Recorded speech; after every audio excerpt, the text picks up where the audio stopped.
Do you want to learn how to pipe like this as well as a little bit like this as well? Well, stay tuned because in today's video, I'm going to be sharing with you guys all the tips and tricks you need to pipe like a pro. Let's get piping. Now to start off, you're going to need some piping bags, some piping tips, and some kind of frosting. Today I'm just using my 1-minute buttercream recipe because it's super easy to make and beautiful to pipe with. Now the piping tips that I'm using in this video are the 1M piping tip, which is a star-shaped tip, then a 4B piping tip, which is like a star too, but it has a lot more spikes in it. Then I've got a 1A tip, which is a large round tip, and then lastly a 125 tip, which is a petal tip, so it kind of looks like the shape of a teardrop. Now the most important thing to do before you start piping is making sure that your buttercream or whatever frosting you're using is at the right consistency. So if your buttercream is too soft, it's going to pipe like this, and if it's too firm, it's going to pipe like this. So either of those are, consistencies that we don't want. Now this is the type of consistency that you want for your frosting. So you want it to be stiff enough that if you lift it up with your spatula, it holds its shape and it doesn't just fall off. But if you give your spatula a little shake, it's soft enough that it eventually falls off. And you want your spatula to be able to glide through the frosting nice and smoothly. Now another important thing is to make sure that your frosting is nice and smooth. So if it's got too many air bubbles in it, then you're just not going to get that picture perfect piping. Now 2 really easy ways to get rid of some of those air bubbles is to 1, just mix it on the lowest speed in your mixer using a paddle attachment, or 2 is just to mix it back and forth with a spatula, kind of pushing out some of those air bubbles as you're mixing it. Now next you want to fill up your piping bag. So I've got a piping bag here, and then you want to grab whichever tip you're going to use. So I'm just going to start off with my 1M tip, and then what I'm going to do is I'm going to put the tip into my piping bag. I'm going to push it right to the edge, and then I'm going to push it back just a little bit and cut off the tip. Now to fill my piping bag, I'm going to place it in this tall bottle that I've got, but you can use a tall glass or whatever you want. This is just an easy way of filling your piping bag. So you want to pop it into your tall jar, and you want to fold the top over around the edges. And now you just want to go ahead and fill in your frostings.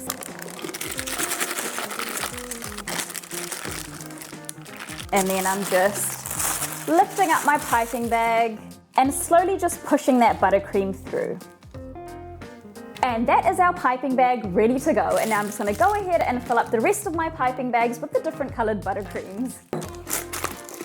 So I've got all my 4 colors now. Now let's get piping. So let's start with the 1M piping tip. Now before you start piping, you want to make sure you've twisted and closed the top of your piping bag, otherwise your frosting will start coming out as you're squeezing it. And then you want to hold the top with your thumb like this, and then wrap the rest of your hand around the piping bag. And when you pipe, you're going to apply some pressure using your palm and fingers as you pipe. So first I'm going to show you how to pipe a simple border using the 1M piping tip. Now when piping a border, you want to use your wrist to make a circular motion as opposed to your entire hand. So hold your piping bag almost horizontally and place your piping tip at your starting point, and begin applying pressure by gently squeezing your fingers and palm, and begin to move your wrist in a circular motion as you create your border. Now we're going to do another border using the same tip, but instead of moving your wrist in a circular motion, you're going to move it in a more kind of up and down motion like this. So I'm going to apply some pressure and move my hand in that up and down kind of motion as I pipe. You can also do the same design but not continuously, so you just pipe one side swirl, flick your piping bag away, and then do the next one on top of the previous one.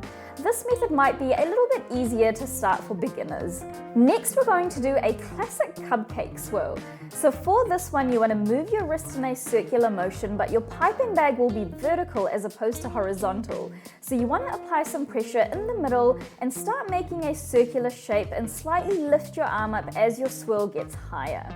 Next, we're going to create another type of swirl, except with this one, you just apply pressure and slowly lift your arm up, and that is basically it. Next is a really simple star shape, and all you do is literally just squeeze once and then lift your piping bag away.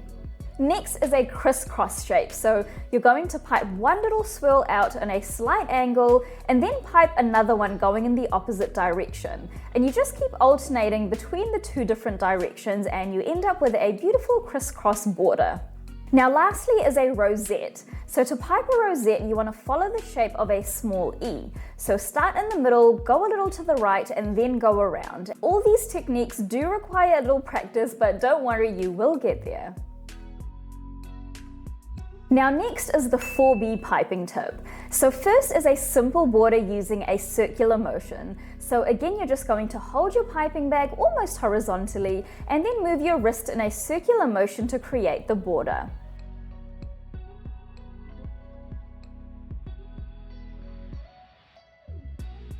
Next is creating another border, but using the up and down motion like we did with the 1M tip. So apply some pressure and then move your wrist up and down.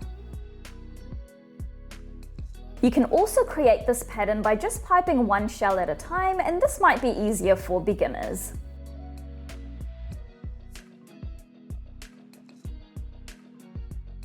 Next, we're going to create a swirl using the same technique we used to pipe the rosette. So you want to follow the shape of a small E and flick the piping bag away at the end. The only difference this time is that the piping is much more compact and centered, so you're keeping your piping tip very close to the middle. Next is a cupcake swirl. So you want to start in the middle, go around once, and then bring the swirl up on top of what you've already piped and then flick it away. Next is just a simple shape by just squeezing once and then lifting your piping bag away. You can also create a crisscross shape with this piping tip like how we did with the 1M tip. So just pipe one shell at a slight angle and then pipe another shell going in the opposite direction, and just keep alternating between the two different angles. Lastly, you can also create a rope effect with this tip. So start off by piping the shape of an S and then continue to pipe that S shape overlapping with the previous S you just piped. Next is the 1A tip. So the first technique is one of my favorite, and it's creating a raindrop kind of effect. So all you do is hold your piping bag vertically and apply a little pressure and then pull your piping bag up away to give you that tip on the top. You can also create a border using this effect. So all you do is use the same piping technique, but place the drops close to one another so that they're touching. Now, another type of border you can create with this tip is by piping the raindrop at an angle and then pulling down quickly, and then continuing this motion of piping, giving you a really nice border. Now you can also use this technique to create a crisscross effect like how we did with the other two tips. So start by piping at an angle and then pipe the same way again, but going in the opposite direction. Next, I'm going to show you how to pipe a swirl with this tip. So pipe a raindrop in the middle and then pipe around it in a circular motion until you reach the top, and then pull your piping bag away to give you that tip on the top. Now, if you're enjoying this video, please give it a thumbs up and subscribe. It really helps my channel and is a free way that you can support Cakes by MK.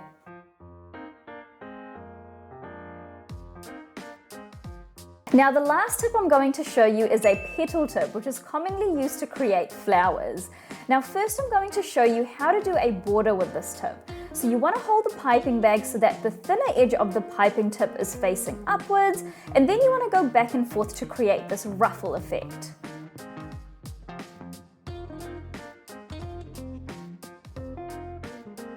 Now next I'm going to show you how to pipe a basic flower. So you can use a flower nail for this, but I'm just using my turntable. So you want to start off by holding your piping tip sideways with the thinner part of the tip facing outwards, and then you're going to apply a bit of pressure and then create a petal. Now as you continue to create petals, you're going to turn your turntable or flower nail, whatever you're using, and keep piping until you come back to the beginning.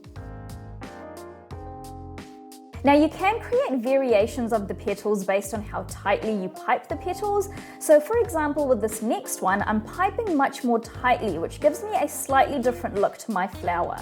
Now usually when you're piping flowers, you want your buttercream to be slightly stiff, My buttercream has softened up quite a bit, so the petals aren't kind of quite as pronounced as they should be. But yeah, basically you just want to use this general kind of technique when creating a basic flower. Now lastly, I'm going to show you how to pipe more of a 3D kind of flower using this tip. So you want to start off by actually piping a raindrop using the 1A tip that we just used earlier. And then you want to use your petal tip to slowly start making petals around the dollop that we just piped with the 1A tip. And this helps just to create a beautiful kind of rose effect.